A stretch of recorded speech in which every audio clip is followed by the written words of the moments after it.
What's up, my Nimrods? It's Gage coming back at you guys again with another dose of that fresh, never frozen Yu-Gi-Oh content. I am tickled pink that you guys would spend just a couple minutes with me here today, talk about a children's card game we both mutually enjoy so fucking much. So last weekend we really had our first run of major events after the drop of Dark Saviors and the introduction of Sky Strikers, as well as For Hires and the new Vampire archetype, but really the one we're going to be talking about a lot is Sky Strikers. That's the one you're going to be hearing about until really it gets hit. The deck is extremely powerful and potent, and it's definitely making waves in the community. I've talked about it quite a few times on my channel, and the deck has definitely come out on top last weekend at YCS New Jersey, as well as some of the nationals, with a pure variant taking second place, but also the Trickstar Sky Striker variant taking first place at the event. You're going to be seeing Sky Strikers a lot, whether it be in the engine form or in the pure form.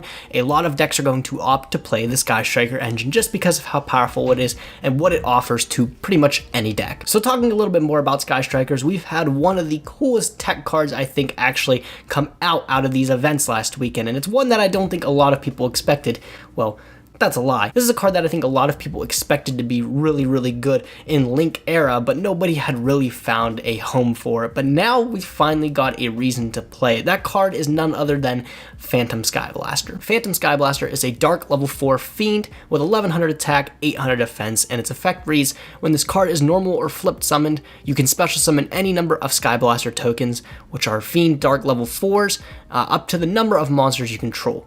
Once per turn during your standby phase, you can inflict 300 damage to your opponent for each Skyblaster monster you control. Skyblaster monsters you control cannot declare an attack during the turn you activate this effect. This card's name has been tossed around a few times since the very start of Link era because it just has a lot of utility with it. With the new introduction of a brand new zone in the form of the extra monster zone, you can now have 3 monsters on the field and still be able to get 3 monsters in the form of tokens off of Skyblaster. Also, like most tokens in the game, these tokens are treated as normal monsters, so you can soup them up into cards like Link Spider, which is something you normally can't do with a lot of other cards, which this can also make for a lot of different combo plays. But even with all these charms, there just seem to be better decks that were able to take control of the Link mechanic and do more elaborate combos, not at the cost of a normal summon of a Skyblaster, which by the way is not searchable in any sense in really any deck. But just recently, Phantom Skyblaster has found its way into some pure Sky Striker builds, being the tech of the century, with Sky Strikers not being really a deck that focuses around its normal summon. The most normal summoning you'll do is maybe with Ray.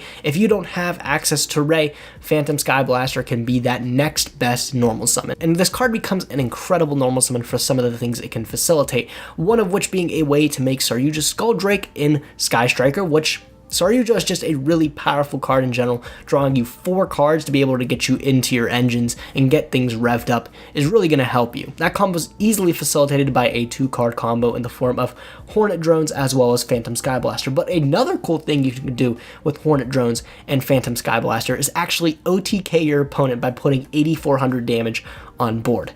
That's wild. And since Sky Strikers don't really have a way of killing your opponent, they simply will just whittle down your opponent out of resources and then slowly chip away at their life points, maybe the one monster they control in their extra monster zone. Having a way to OTK your opponent or just output massive amounts of damage in a single turn and surprise your opponent is extremely helpful. That's something that Phantom Skyblaster can facilitate. Now, it's really easy to just talk about these combos, but you may be lost in the water not knowing what the heck I'm talking about. So rather than just talking about them, let me take a moment to show you guys these combos really quickly. Let's take it over to the dueling book.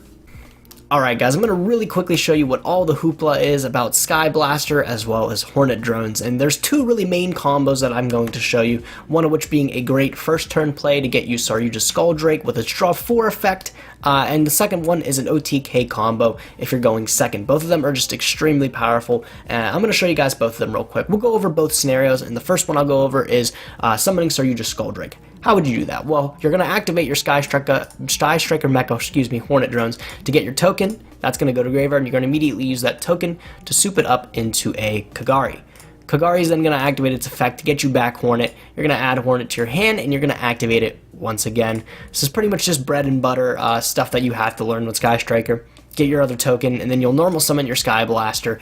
And with Skyblaster, we can summon up to 3 tokens, which is important for the OTK, but in this case, we don't want to be left with all those monsters clogging up our main monster zone, so our cards won't be live. So we're just going to simply get 1 token off of Skyblaster, and then we're going to use all 4 of them, since they all 4 have different names, and that's going to be able to summon our Saryuja Skulldrake.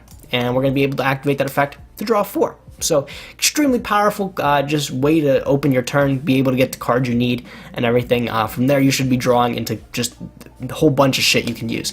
So very potent turn 1 play, definitely one that I like a lot. Alright, and now really quickly, this is the OTK combo. Both of these combos are very simple to figure out on your own, but I figured I'd go over them with you guys just kind of to fill you in case you couldn't figure it out. So with this one, it's going to start the exact same way. We're going to use our Hornet drones to get our token and soup that up into Kagari, which is going to get our Hornet drones back to our hand. We'll just activate it immediately and get another token over here. Keep note that this is a Sky Striker token because the name will come important. So we're going to activate, well, we're going to normal summon, the Skyblaster, which since we control 3 monsters, we're going to actually get all 3 monsters at that point to fill up our board. From there, we're going to use the token plus Kagari, and that's going to make us a Link 2. It's going to be Space Insulator. This is important because it's the only Link 2 that requires just 2 monsters and points downwards. We can't use a card like Underclock Taker because that requires 2 effect monsters, and the effect monster that we're going to use is important. So now we're going to actually use Phantom Skyblaster plus the Space Insulator to link up into Decode Talker. Decode Talker is going to go right here. From here, we're going to use 2 of our tokens that we summoned off of Phantom Skyblaster, and we're going to summon 2 Link Spiders off the back of that. And then from there, we're going to use these 2 Link Spiders to summon a different Link monster, one that you probably haven't seen a lot, and that is Flame Administrator. Flame Administrator requires 2 Cybers monsters, but it allows all Link monsters you control to gain 800 attack. So that's going to be very important to get enough damage on board. From there, we're going to use our Sky Striker token and just soup it up into a Shizuku. And from there, we actually have on board, we have 8,400 attack. It's lagging, but you understand. So it has 8,400 attack because this Decode Talker is pumped up to like around 4,100 or something like that. You've got a whole bunch of damage on board, exactly at 8,400. You might not always need that much because the deck is just going to focus around whittling down your opponent's resources and just blowing them out with this. But it does have that 8,400 when you would need it. So extremely powerful combo. And then if you somehow don't game your opponent, they have a response to you having game on board. Your Shizuku's going to get something there in the end phase, which I guess isn't entirely too great, but hey, it's there. The whole point of this combo is to just finish off your opponent from there. But the cool thing about this combo is something we'll get into when we go back to the main camera. So let's do that. So yeah, that is just 2 of the reasons that Phantom Skyblaster is an incredible tech card in that of Sky Strikers, but there's also a lot of other cool things to note with this card. A card that's been popping up in a lot of side decks is Rivalry of the Warlords, which is a popular and a pretty good choice against that of Sky Strikers, because if you activate Hornet drones, you can't soup that up into like a Kagari or a Shizuku, so you're just kind of stuck with a token.